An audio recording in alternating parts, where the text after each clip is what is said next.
GG, les grandes gueules, RMC Story, Marianne Soubré, Gilles William Gonladel, Étienne Liebig. Nous allons voter, enfin pour ceux qui se déplaceront, le 26 mai prochain. Ce sont les élections européennes. 34 listes présentes, sauf que on n'est pas sûr de trouver les 34 bulletins de vote. Trop de petites listes qui n'ont pas forcément les moyens de financer leur campagne, de financer leurs bulletins. Tiens, on va écouter justement une de ces petites listes, le Parti Pirate. RMC, les grandes gueules veulent savoir. On aimerait atteindre le palier de 27 000 euros. Aujourd'hui, on a 13 000 euros, donc c'est déjà pas mal. 27 000 euros pour pouvoir financer 10% des bulletins de vote pour toute la France, soit 4 600 000 bulletins. Pour les élections européennes, il y a 79 candidats obligatoires sur le bulletin de vote. Le bulletin de vote, en conséquence, il doit être de format A4, un 21-29-7. Il ne doit être que d'une seule couleur sur un fond blanc, mais aussi il faut que le papier il a un certain grammage. C'est du 70 grammes au mètre carré. Ah, un bulletin de vote, ce n'est pas n'importe quoi, mesdames et messieurs. Oui, ça répond à des critères précis. Alors, c'est vrai que l'État ne s'occupe pas de faire imprimer les bulletins, ni les affiches ou les circulaires. L'impression doit être faite par les candidats eux-mêmes. Ils sont remboursés, ces candidats, mais a posteriori. Donc, et c'est uniquement pour les listes qui recueillent plus de 3% des suffrages exprimés. Donc, on sait que quand il y a 34 listes, forcément, il y a beaucoup de listes qui vont faire moins de 3%. Et donc, elles n'ont pas forcément les moyens, ces petites listes, de pouvoir imprimer des bulletins partout. Et donc, il y a dans certains bureaux de vote, il n'y aura pas 34 listes. Est-ce que ça pose un problème démocratique ou est-ce que finalement, c'est pas aussi la responsabilité de ces listes d'y aller ou pas? C'est-à-dire qu'elles décident, il y a plein de candidats, plein de partis qui décident d'y aller, mais qui derrière n'ont pas les moyens de leurs ambitions. Qu'est-ce que vous en pensez? On peut imprimer chez soi le bulletin. Et donc, c'est ce que les listes qui n'ont pas d'argent pour imprimer ont demandé à leurs électeurs. En Allemagne, il y a 43 listes. Donc, on n'est pas une exception culturelle avec nos 34 listes. Après, on peut se poser la question de savoir si ça a un sens. En Allemagne ou en France, on peut se poser la question. On peut se poser la question de savoir si ça a un sens. Et d'autant que je le redis, une liste... alors elle peut avoir une valeur symbolique, on est tous d'accord, on a reçu ici la dame du parti animaliste, etc. D'accord. Mais n'a de sens sur le plan européen que quand elle peut s'agréger à d'autres listes européenines pour exister. Non, mais c'est pas ça qu'elle cherche. Sur le... Non, mais j'ai compris. Elle cherche pas à avoir des députés, elle cherche à profiter du temps de parole qu'offre la campagne des européennes. Oui, mais j'ai le droit de dire quand même qu'on est dans une élection européenne et que donc quand on pense élection européenne, on doit quand même penser, quelle que soit son opinion, qu'on vote quand même pour l'avenir de notre pays et de l'Europe. Pas seulement pour que des gens aient du temps de parole. Il n'y a aucun déficit démocratique dans cette histoire-là. Alors je vais faire un parti avec Liebig et on n'est pas capable de faire nos propres professions de foi. Ça n'a aucun sens. Alors pour avoir des bulletins en quantité suffisante, c'est entre 800 000 et 1 million d'euros. Non mais je trouve que la réglementation qui ne propose de rembourser qu'à hauteur de 3%, ce qui est quand même pas une folle représentativité, 3%, est une réglementation bienvenue, et que si on n'est pas foutu justement de faire ça, c'est qu'on n'est pas suffisamment représentatif. Donc je ne vois aucun déficit démocratique dans cette histoire. Non, mais moi, on en a déjà parlé.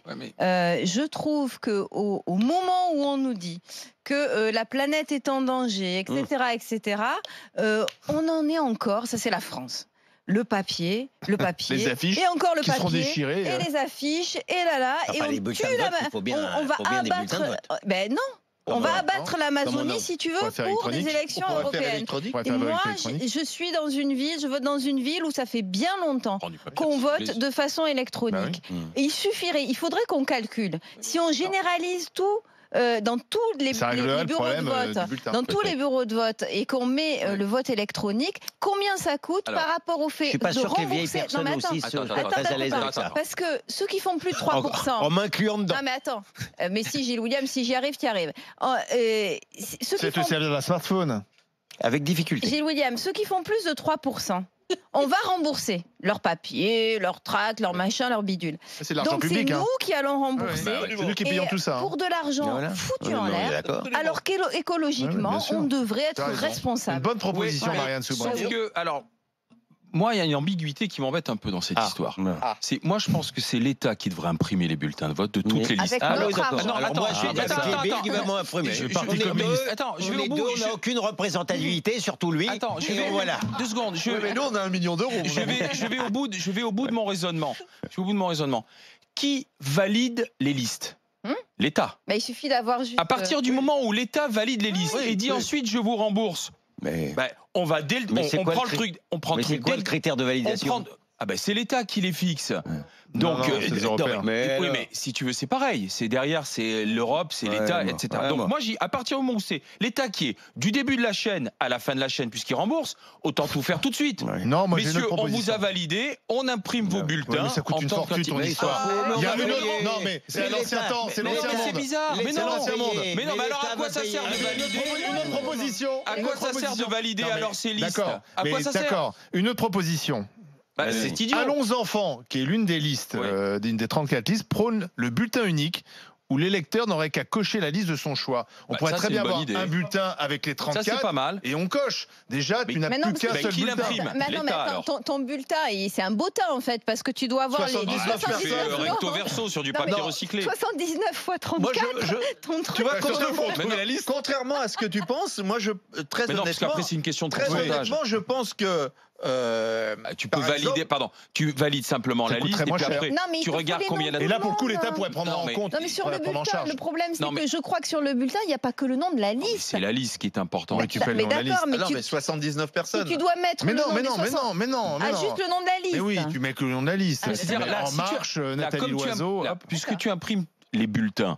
Sur chaque bulletin, effectivement, là, aujourd'hui, tu vas avoir le nom des candidats. Oui, mais si on fait juste une feuille avec les 34, on peut mettre juste le nom de la liste. Après, tu regardes les pourcentages. Une proposition de loi avait été déposée à l'Assemblée nationale qui malheureusement est restée lettre morte, allant dans ce sens d'un seul bulletin. On ferait comme ça des économies de papier, c'est bon pour l'écologie et c'est bon pour les finances parce que dans ce cas-là, effectivement, on peut prendre en charge. Alors attendez, parce qu'on non. Bon, non, mais c'est bien un homme qui a de l'autorité. Nous sommes avec Robert de Prévoisin, qui est tête de liste de Une France royale au cœur de l'Europe. Bonjour, monsieur de Prévoisin. Bonjour, mesdames et messieurs les jugés. Merci d'être en direct avec nous. Effectivement, 103 millions de bulletins de vote, c'est inaccessible pour les partis émergents, dont et en particulier pour l'Alliance royale, qui est pauvre comme Job. Cela augure un très faible score que les sondages BVA de 2007 et 2016 vous disent, alors que les sondages de 2007 et 2016 vous disent que 5% des électeurs sont prêts à voter inconditionnellement pour des candidats royalistes et que 25% d'entre eux disent pourquoi pas voter pour un candidat royaliste. Encore faut-il que ces 30% trouvent des bulletins de vote. Les Français, nos électeurs, ne trouveront pas nos bulletins de vote dans les enveloppes qu'ils reçoivent chez eux, ni dans les bureaux de vote. Il faut qu'ils chargent à partir de notre site ce bulletin allianceroyale.fr et qu'ils l'impriment. Or, nous pensons que vous devez voter pour ceux qui proposent de changer réellement le système et de choisir la véritable alternative que les candidats de l'Alliance royale. C'est du temps de parole, ça va être... Choisissez des règles du jeu, vous, les 60% d'électeurs qui veulent s'abstenir. Ne laissez pas votre chaise vide pour mettre fin aux 45 ans de déclin de la France en permettant à l'idéologie et au lobby de réaliser la dissolution de cette France. Une question à vous poser. Une question à vous poser. À l'élection européenne, vous voterez pour des députés qui veulent monsieur Prévoisin. Non, mais la question est de savoir, est-ce qu'on a besoin de 34 listes? Cette contrainte fait de nous de véritables écologistes, puisque chaque bulletin de vote sera employé utilement. Alors, monsieur de Prévoisin. D'accord, mais je vais vous poser une question justement sur votre engagement. Pourquoi pas la monarchie? D'ailleurs, elle existe en Europe. On est entouré de monarchies européennes. Mais bon, le problème, c'est qu'il y a 34 listes. Il faut vous faire entendre. Il y a le problème des bulletins, mais pas seulement. Donc, en fait, vous profitez de cette surface médiatique pour faire passer un message, c'est ça, sachant que vous n'aurez pas de député européen. Ça fait la 4e fois que nous nous présentons à ces élections. Effectivement, nous utilisons, puisque nous appliquons les règles de la République, eh bien, nous utilisons ces règles pour faire comprendre aux Français qu'il y a autre chose. Non, mais est-ce que vous comprenez quand même... Nous voulons sortir du clivage qu'entretiennent les partis. Non, d'accord. Et à chaque fois que la France a été unie, elle a fait des miracles et je pense qu'un roi peut les unir et assurer si je peux placer un mot. Monsieur, non mais est-ce que vous comprenez qu'il faut quand même justifier d'un minimum de représentativité, parce que moi je n'ai rien contre vous, mais je ne sais pas pourquoi vous pourriez prétendre incarner davantage tel parti royaliste qu'un autre parti.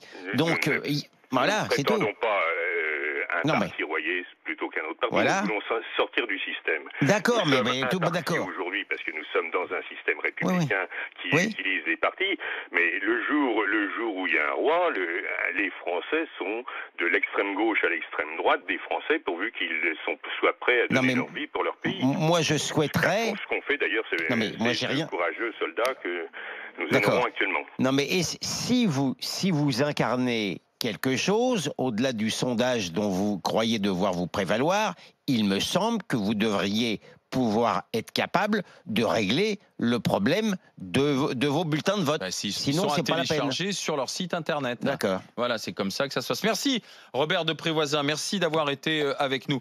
Mais alors attends, je vais regarder un peu ce qui est arrivé comme réaction sur internet rmc.fr une fois que j'aurai ouvert. Voilà. Alors, qu'est-ce que l'on m'écrit voyons, je remonte les réactions.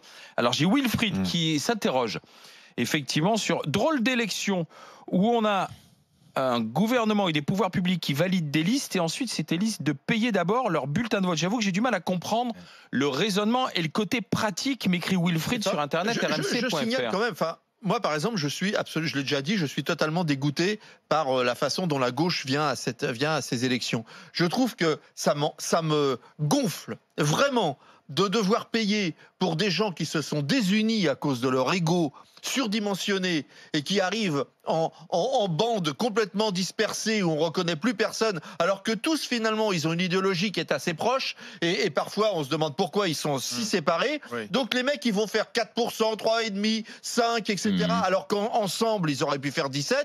C'est politiquement criminel, c'est complètement absurde et moi je te le dis, ça m'a tellement dégoûté que pour la première fois de ma vie je ne voterai pas pour ces listes de gauche et je trouve... Mais tu te déplaceras, non même pas. Bien sûr, si, je me déplacerai. Et je trouve scandaleux de devoir payer sur mes impôts ces gens-là qui n'ont pensé qu'à leur gueule au lieu de penser à la France, par exemple. Tu es en train de dire que finalement on a peut-être plus besoin de certaines petites listes qui apportent un point de vue très différent sur l'Europe que des soi-disant grosses listes qui disent à peu près la même chose. Moi je suis assez d'accord. Moi à la limite je trouve qu'un débat Asselineau face à Nathalie Loiseau est peut-être plus intéressant qu'un débat entre Glucksmann et Benoît Hamon, parce que j'ai toujours pas bien compris quelle était la différence entre les deux, à part la bataille d'ego et des stratégies politiciennes différentes. Non mais même Étienne parle de l'éparpillement des listes de gauche, mais même les listes de droite souverainistes, il y en a combien? 3 ou 4? Il y a, les listes de droite souverainistes. Les gilets jaunes, il y en a combien? 3 je crois. Mais eux, ils n'avaient aucune chance. Non, mais peu importe. Non, les gilets jaunes, surtout, il y a un imposteur, c'est Francis Lalanne. Depuis quand Francis Lalanne représente les gilets jaunes? Depuis le début du mouvement. Bon, enfin, il a été là tout de suite, monsieur. Bien sûr. Et il est venu s'en expliquer d'ailleurs ici dans les GG dans la Grande Gueule. Ah non, mais je comprends que certains gilets jaunes les mauvaises. On a fait 5 mois de mouvement gilets jaunes pour finir avec Francis Lalanne. Je ne vois pas pourquoi Lalanne serait moins jaune que monsieur. Demain, il y a les bérets verts, il y aura Francis Lalanne. Et les chaussures marron, il y aura aussi Francis Lalanne. Tu vas pas arbitrer entre les gilets jaunes. Attends, il veut choisir son gilet jaune. Les chemises rouges, il y aura Francis Lalanne. Attention. On explique. Voilà. Non, on comprend rien. Donc vous pouvez prendre ça à la dérision, mais sincèrement, je t'assure que je trouve les gilets jaunes méritaient mieux. J'ai Marc qui m'écrit sur internet rmc.fr. Salut les grandes gueules, est-ce que vous pensez que 34 listes c'est une avancée démocratique? J'en doute. On a affaire à des gugus en mal de notoriété. Si vous regardez d'ailleurs les programmes, je suis allé voir, ils ne disent rien sur l'Europe, rien sur la sécurité, le terrorisme, l'immigration. C'est bel et bien une demande de notoriété qui ne rime à rien, m'écrit Marc sur internet rmc.fr à propos des petites listes. Dans un instant, le match des GG chez J. William n'est pas venu depuis quelque temps, mais il s'est préparé. Il a une intense préparation physique et psychologique pour être très affûté pour ce match des grandes gueules. RMC jusqu'à midi, les grandes gueules.